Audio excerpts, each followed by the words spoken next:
Hello, friends. This is Dave Hurwitz, executive editor at ClassicsToday.com, here with the greatest recordings ever.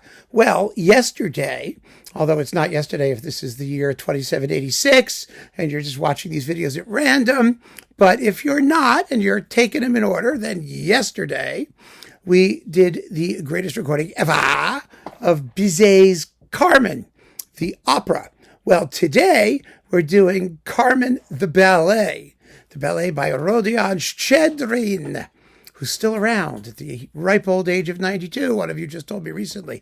There was another recording of this thing that just came out, featuring Mikhail Pletnev, with his Rachmaninoff International Orchestra, whatever it was, whichever pickup thing he's doing lately.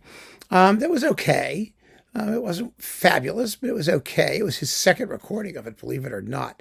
But the greatest recording ever for the Shchedrin ballet, Shchedrin, it's that wonderful sh letter in Russian, is this one.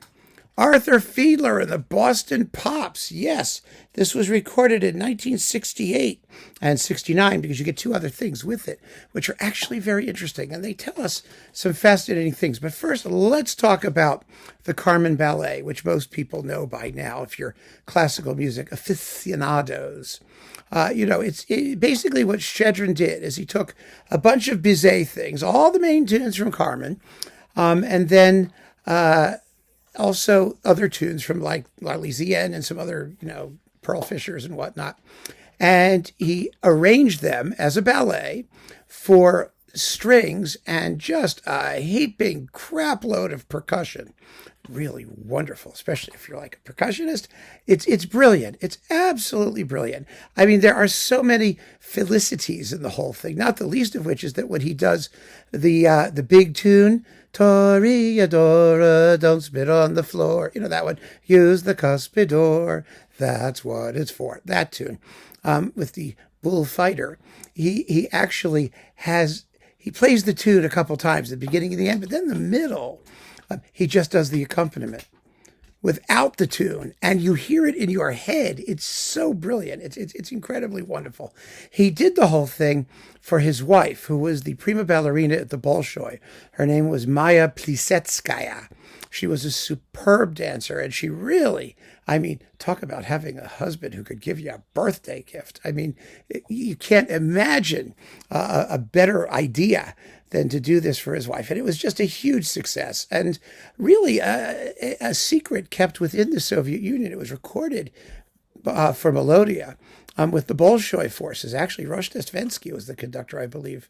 And there were a couple others as well, because it was wildly popular in Russia, but it wasn't terribly well known in the West until Fiedler got his hands on it and did it.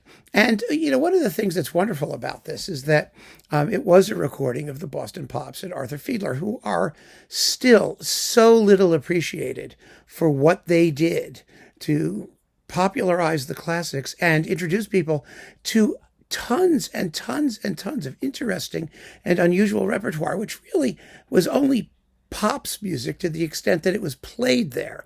For example, this particular disc, which is on RCA's High Performance sub-label, has Shostakovich's incidental music to Hamlet at a time when Shostakovich outside the big symphonies was as good as unknown.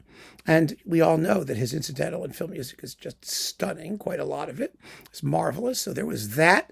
And then the Glazunov Carnival Overture. How many people know Glazunov's Carnival Overture?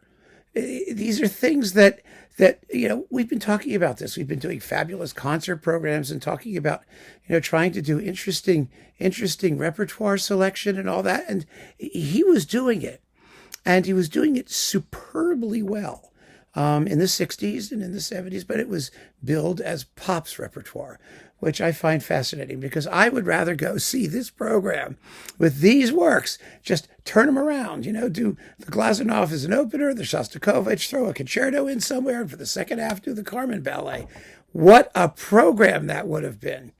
Absolutely marvelous. And this is wonderfully well recorded. The playing is superb. Fiedler was thrilled and excited to get his hands on this work. It was a real discovery. back then in the 60s. Since then, of course, it's been recorded 175,000 times. But that doesn't diminish both the thrill of discovery and the excellence of this particular version. It's absolutely marvelous and surely one of the greatest recordings ever. And yet another reason, if another reason were necessary, for RCA to get their hands or wrap their brains around Arthur Fiedler and do a big Boston Pops box. That would just be phenomenally wonderful. It really would. I mean, along with the Ormandy stuff, it's probably, the great cache of fabulousness that's in their back catalog. And it's just sitting there. So keep on listening, friends. Thanks so much for joining me. Take care.